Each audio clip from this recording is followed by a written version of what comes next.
you know, the county did something and seemed like it was under the table and like didn't like public, you know, no public discourse about it until it was like too late, you know, basically. Oh, that's so annoying.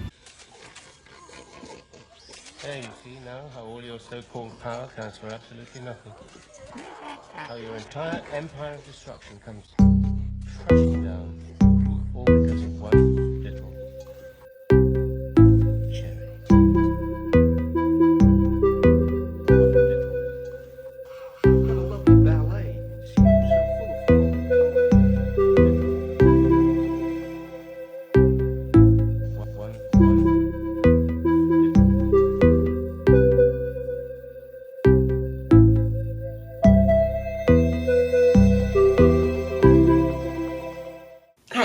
It is September and I'm starting another vlog. I have quite a few vlogs going and I'm actually planning on starting another vlog. But let me tell you why I'm starting this vlog. I'm starting this vlog because I started to read Elsewhere. I'm about 2/3, 3/4 of the way through this, so it was important that I start this vlog now.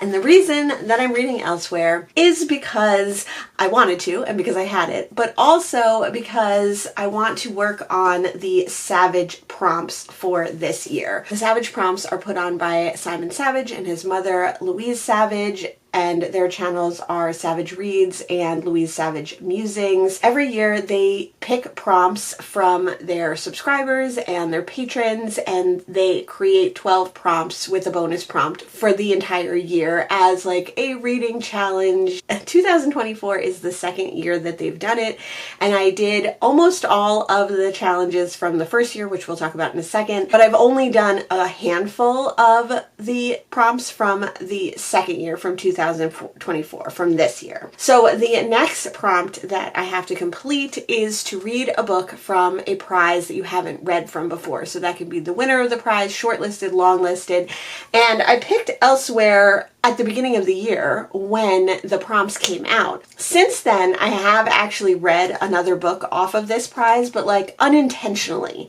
So I am still counting this as a book prize that I have not read from before, and that is the Carol Shields Prize, which is a prize for Canadian and American works by women.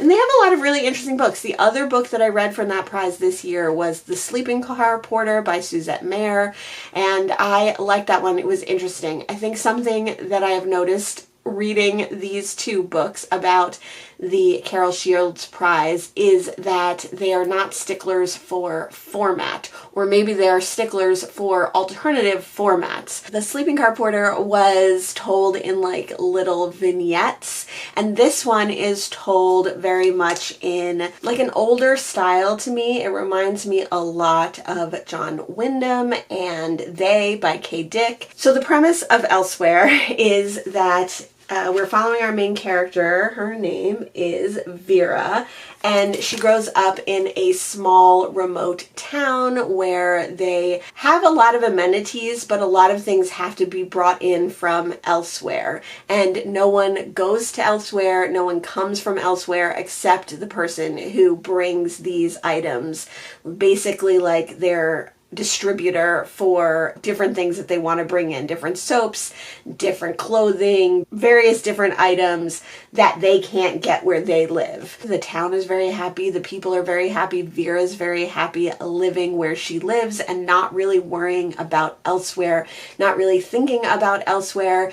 They have their day-to-day problems, they fall in love, they have friendships, their friendships break up, they fall out of love, etc., etc. Vera is entwined in these everyday issues. She's not really thinking about Elsewhere until a visitor comes from Elsewhere and sets up in the town for quite a few weeks and months. All the complicated feelings about this stranger kind of encompass a lot of complicated feelings about Elsewhere as well. So that's all I want to say about this book, because it is very short and it does have speculative elements that are kind of fun to figure out on your own. And like I said, I think this is told in an older style, like maybe from the 50s, 60s, and 70s, specifically British writers.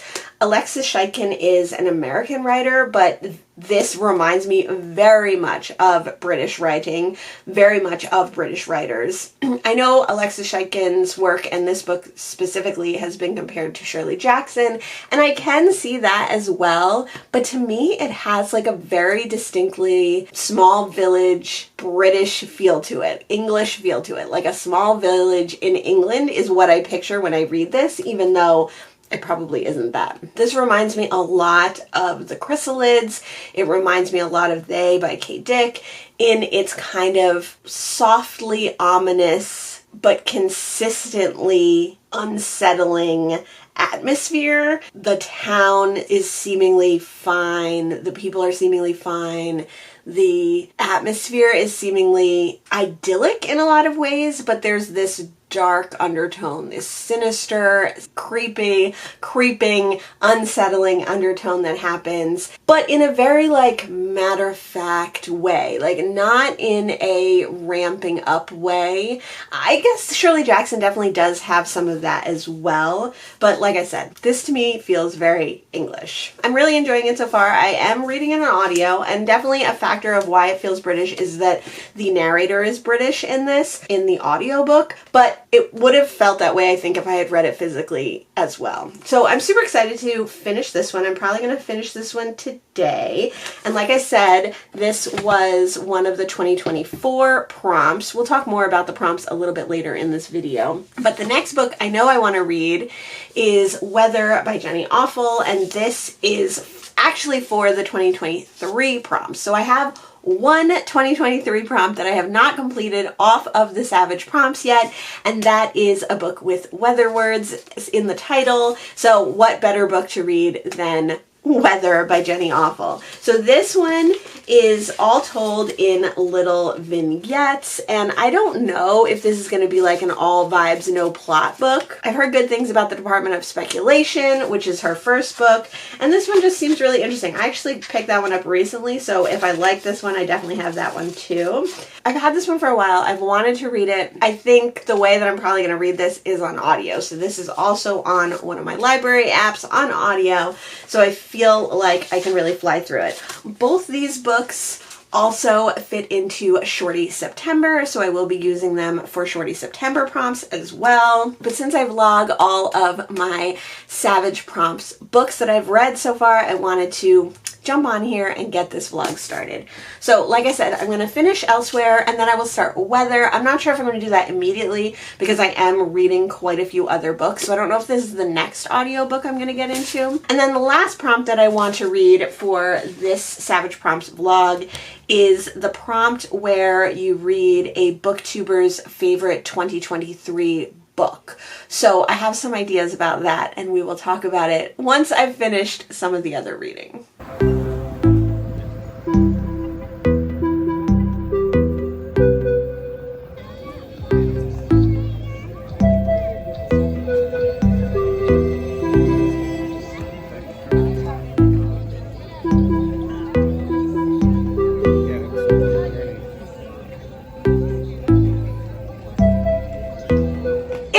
Later now, and I have finished Elsewhere. So you can see more of my thoughts on this a little bit in my wrap up and also in my Sci-Fi September vlog, because this was a sci-fi book and I do talk about it a little bit. I did really enjoy this one. I picked this because it was the winner of the Carol Shield Prize, which I've never tried to read off of from before. I really liked this one. It was very dark, very brooding, very atmospheric. It had that vintage sci-fi feel, which I absolutely love. Those are some of my favorite kinds of books. The next book that I picked up was actually for the last prompt for the Savidge Prompts in 2023. It's a very short audiobook, because this book is a very short book told all in little tiny vignettes. This book is about a woman who is working for a friend who is well known or well acclaimed in her field, and she's getting tons and tons of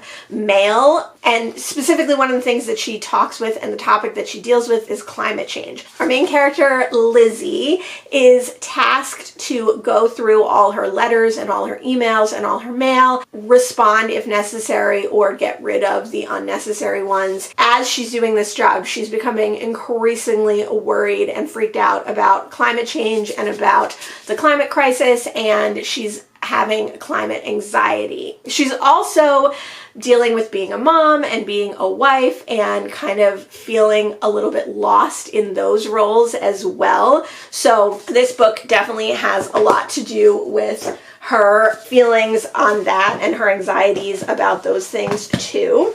And then she's also kind of toying with the idea of an affair. This book is just like very inner monologue, very much inside Lizzie's head, and we're just flitting back and forth, things from the past, things from the present, her ideas, her worries, her stress, what she's doing, and it's all told in this very stream of consciousness kind of way. Can you tell that I've already read this whole book? I have. I definitely meant to come back here and talk about this book more, but like I said, it was such a short audiobook, and I didn't do it. I didn't love this book, though, so I kind of wanted to rush through it. I didn't hate it. It's just not a book that's going to stick with me. I've read this a few weeks ago now, and I already don't really remember a lot of it. I don't really remember anything but like the vibe of it in my mind, which was okay. As someone with climate anxiety, I don't really need to read a book about climate anxiety because it stresses me out. I thought there were some interesting parts of this book where like letters and different information that Lizzie is talking about and giving you are kind of told in a different font or a different style of writing. I like the idea of this teeny tiny little book and of the vignettes. Supposedly this one is not as good as Jenny Offel's other book, The Department of Speculation, which I also have. So I definitely will give that one a try. But if it's a lot like this one, I don't know if she's really the author for me. I have already started and finished the next book for this vlog as well, but I will tell you about that one in just a moment.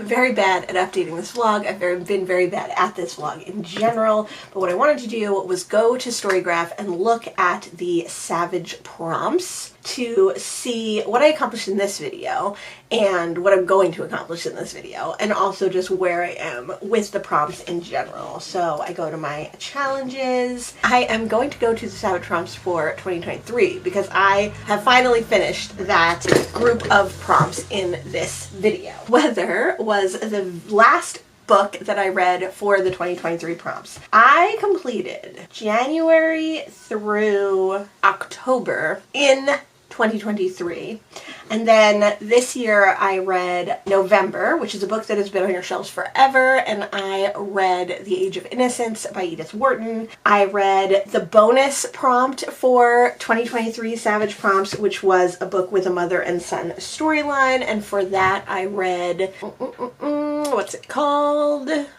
Oh, The Color of Water by James McBride.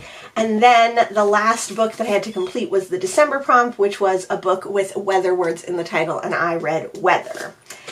Now, moving on to 2024. Prior to this video, I've already completed the January and February prompt, and then I read the March prompt, which was a book that was longlisted or shortlisted for a prize that you've never read from before. I've talked all about why this fits into the prompt and the caveats of this fitting into the prompt before. I read Elsewhere by Alexis Scheitkin. The next book that I read for this video, but I forgot to talk to you about at all, was for the April prompt, which was a booktuber or book Bookstagrammer's favorite book of 2023. For this prompt, I chose The Adventures of Amina Al-Sarafi by Shannon Chakraborty. This fit in to this prompt because Stephanie Bookish and Books Past My Bedtime and a couple of other booktubers that I love had this on their favorites list. It wasn't like their #1 favorite book, but I had either already read their #1 favorite book, or I wasn't interested in reading, or I didn't own their first favorite book. So this was on quite a few lists, and this is one, it's really chunky, I've been meaning to get to for a while, so I thought that this would be a good opportunity to read this. The Adventures of Amina Al-Sarafi is a pirate story. Amina is a pirate, but she is retired. She's living in a remote location with her family and her daughter, and she's definitely trying to keep her family and her daughter safe and cloistered from her previous life, because during her years as a revered and feared pirate, she definitely got into trouble, she got into scrapes, and she doesn't want that to come back and haunt her family. So this book is told in interview style, with little interjections from the scribe who's writing Amina's story, but mostly it's Amina telling you her story. So it's all directed towards the reader, and sometimes she has like asides where she's talking to the scribe and saying like, oh, that's not how it really happened, or are you sure you want me to get into this? I'm trying to keep my reputation, I'm da da da da. So it's very cute. I like the way that it's told, and it interweaves a lot of Middle Eastern and Arab history and geography and a lot of the traditions and customs, spirituality of different peoples of those areas of the world. It's all told like in old-timey kind of language. These are not modern day people, these are ancient people, and this is like an ancient story interwoven with like fairy tale aspects, but most of those fairy tale aspects come from traditional MENA, Middle East and Arab countries and cultures and religions, etc., etc. So Shannon Chakraborty is not Middle Eastern, I don't think. Like, I've looked this up a couple of times to see, because she always writes Indian or Middle Eastern inspired stories, and she did study that in school, but she doesn't seem to have any of that background. So I think she does a really good job incorporating those themes, but it always leaves me with a little bit of a weird feeling. And I don't quite understand her last name. I don't know if she married into the culture that region of peoples, like I'm just not sure. It gives me pause sometimes about her writing these stories. That being said, I really did enjoy this. I thought those aspects, those cultural incorporations and traditional incorporations of the story was really interesting. The story itself was super fun. Amina is a fun character. A critique I have is that I think it's a little bit unevenly written. Like, Amina is supposed to be this ridiculous badass and who like makes all these decisions and knows everything and is the captain of her ship and everyone follows her and she's this big important person, and then sometimes she'll like just make a dumb decision. For the conceit of the book, she has to sometimes make a super dumb decision, or she has to doubt herself, even though, like, you know, the story says, oh, she never doubts herself and she always knows what to do and da da da da. So like, I don't like books that are uneven like that. There's a way to incorporate those things into a book to make it understandable. Like, if they had said like, oh, she's old now and she is like losing her touch, they kind of half did that, you know, like they would sometimes say that, but like at other times they would hype her up as to like how great she was and how she shouldn't have like made these mistakes or whatever. It felt a little uneven to me. There was a twist or a reveal in this book that I didn't see coming, and it was definitely one of those reveals that you're like, how did I not see that coming? Like, oh, I should have known the whole time. But I liked that. I enjoyed it. This is definitely the start of a series. We find out through the course of this book and through Amina having to take one last pirating job, the last one that she's going to do, that obviously it's not going to be her last one, and that there's reasons why she's going to continue. But it was definitely one of my favorite styles of story in movies, especially, which is like getting the gang back together, having one last hurrah, getting all your friends and all your cohorts together who have unique talents together. You know, I like the Thursday Murder Club, which is like that. I like Ocean's 11, the movie, which is like that. It's a fun adventure story. I like that there was some modern language in this. That's something that I don't usually like in books like this, but it worked here. Like the cursing and some of the more modern ways of speech combined with the historic elements really worked for me in this, and Amina's voice in general really worked for me in this. Like I said, aside from those uneven moments, I liked the way the book was constructed. I did read this book on audio, and in the audio version, they do a thing where when Amina does asides, they like muffle the sound, which I really didn't like. I don't like audiobooks with sound effects. I don't like audiobooks with that kind of thing. Like they could have done those in a more straightforward way and you would have still got the point. But actually the sound was so muffled and it was so jarring to me that I would always have to go back and re-listen to those parts because I didn't catch what they were saying, because my brain was like stopped from the enjoyment and from the flow of reading the book. So that's not to say I wouldn't suggest the audiobook, because I did actually really like the audiobook narrator, and aside from those little aspects, I really enjoyed the audiobook, and it definitely helped me get through such a large book. And I also don't think I would have gotten through this physically as quickly. I mean, it's got wide margins, big font, lots of dialogue. I'm sure I could have read it, but I'm glad that I read it on audio. And I definitely plan on continuing with this series, and I definitely plan on reading those on audio as well, because I did enjoy it that much.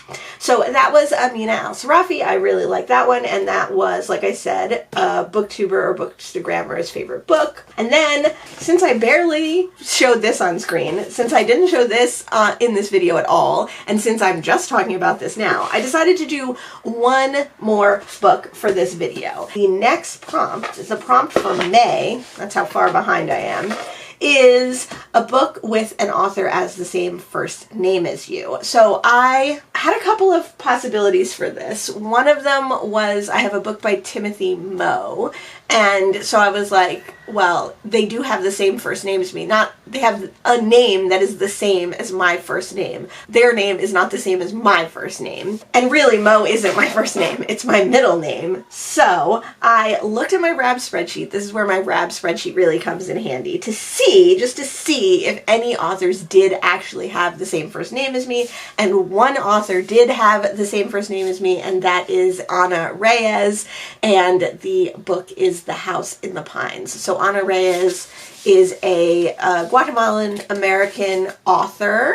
I don't know if she pronounces her name Anna or Anna, but my name is spelled A-N-A and I pronounce it Anna. This was the only book that I had with an author who had the same actual first name as my actual first name. So I'm going to be reading this. I did actually start this one physically, and I read up to chapter 4, which is 32 pages. This one has gotten really mixed reviews. I can definitely see why. Like, it's a little bit purple prose. It's a little bit too like lyrical. It is a debut book, and it is like a thriller suspense novel with an unreliable narrator, but it's got these kind of overwrought writing styles, at least in the first 4 chapters. So I decided I'm going to switch to audio on this one, and since I'm going to my office job today, I plan on getting through the majority of this book, which is why I wanted to talk about it right now. This book follows Maya, who, when we first meet her, is trying to get off Klonopin. So she's having a lot of sleepless nights, and she's realizing that she's going through like actual serious heavy-duty withdrawals. We see her one night when she's up. She's trying not to let her boyfriend of the last few years realize what's going on with her, but she has to go visit his family later in the day, and she's feeling nervous about it. She hasn't slept in days, and she's like starting to freak out a little bit when she sees a video of a girl dropping dead on camera. And this brings up all sorts of memories of Maya's young adulthood. We start to unravel the story of like why she's addicted to Klonopin and what's going on with her and why she has all these anxieties. And that's the very first part of the book. So I think it's going to be, like I said, a literary thriller, a literary suspense. I don't hold out super high hopes for like this being a favorite book of mine, but I love the cover. I think it's so beautiful, and I like the spine. It has this little like hidden key on it. I'm interested to see what happens, so I will read some more of this, and when I come back to you, I will let you know how I felt about it, or I will check in with you. But we've read some interesting books for this vlog so far, so I'm excited to see how the last one goes. Let me know if you're participating in the Savidge Prompts. Let me know what prompt you read for a book with an author as the same first name as you, if you did read one, and I'll see you in just a bit.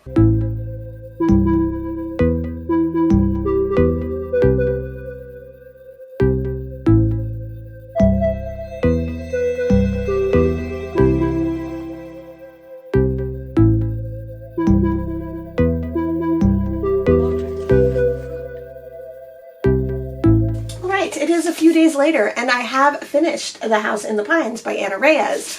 I was almost going to DNF this one. I have to confide in you that I was almost going to DNF this one. I was reading it on audio. I was reading it at 1.85 speed, which is faster than I normally go. But it was a little like repetitious and boring in the beginning, but it picked up, and because it was only like an 8-hour audiobook or less than 8 hours, I was able to finish it pretty quickly, basically all in one day. I read like a little bit of it, and then the next day I like just finished it up. In the end, I ended up enjoying this one just fine. Like, I already don't remember a lot about it. I finished it like 2 days ago, just because it's not super memorable. It's a little bit forgettable. It's a little bit cliche. It's a little bit pat. The reveals in this were not twists, not reveals. They were pretty obvious from the beginning, and there wasn't anything super new or innovative. There was some interesting descriptions of things and some interesting character development, I guess.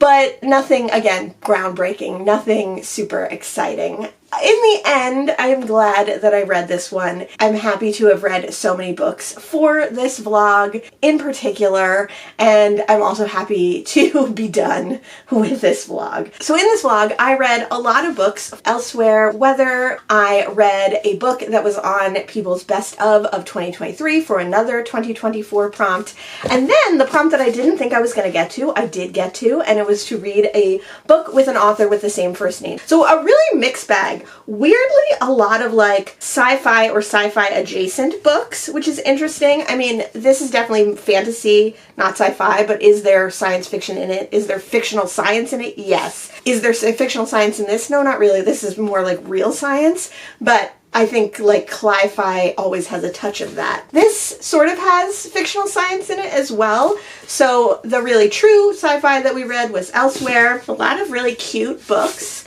A lot of beautiful covers. I love the covers of both of these, and I love the cover of this one. So we checked off quite a few Savidge Prompts in this vlog, and I am very happy about it. Let me know if you're participating in the Savidge Prompts, first of all. Second of all, let me know if you're up to date on your Savidge Prompts. Obviously, I am very, very, very far behind. I'm far behind on all these kinds of book challenges this year, but I'm still excited to continue with them.